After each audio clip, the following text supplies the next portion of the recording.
Mugamba mutya abali ku channel ya Faitibwa Chaiti YouTube channel ya Fona kulwalero nige tunulira ensiriŋŋanyi eyo waliwo munnaffe wangambye nti mu nnyumba yo wasanzeemu ensiriŋŋanyi n'oŋŋamba nti tezirina buzibu bwonna kyokusanga ensiriŋŋanyi mu nnyumba tebana buzibu.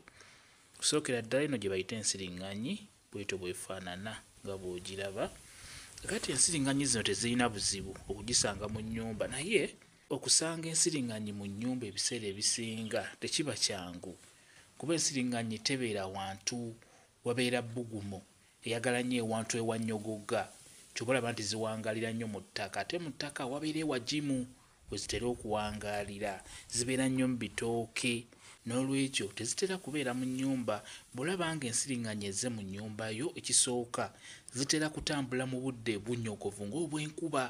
Enkuba bw'etonnya ensiriŋŋanyi ezo oba osobola ogisanga bulungi nnyo mu nnyumba yo, era mu nnyumba yo obeera ojja gisanga ewantu ewannyogoga. Tugeze owummuza ewantu ekidomola nga kirimu amazzi, esobola okubeera wansi w'ekidomola bulungi nnyo oba wansi w'ebbaafu. Ensiriŋŋanyi zagamba zibeera nnyo ewantu ewannyogoga wabeera wayiikayiika amazzi we zitera okubeera. Oli ayinza okwebuuza ebeera yayingidde etya mu nnyumba. Ekisookera ddala esobola okujjira ku kidomola wansi ekisoboka bulungi nnyo.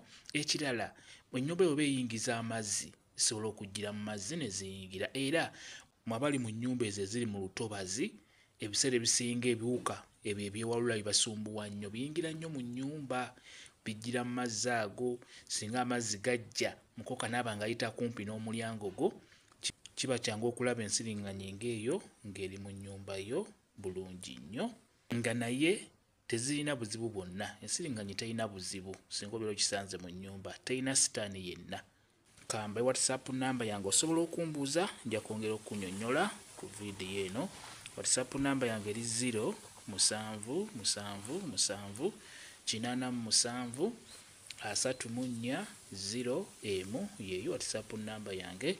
Mwebale kubeera ku channel ya Faitibwa Chaiti YouTube channel yaffe. Kyembasaba mugende mu maaso n'ogyegattako mbeere bulungi. Mweraba.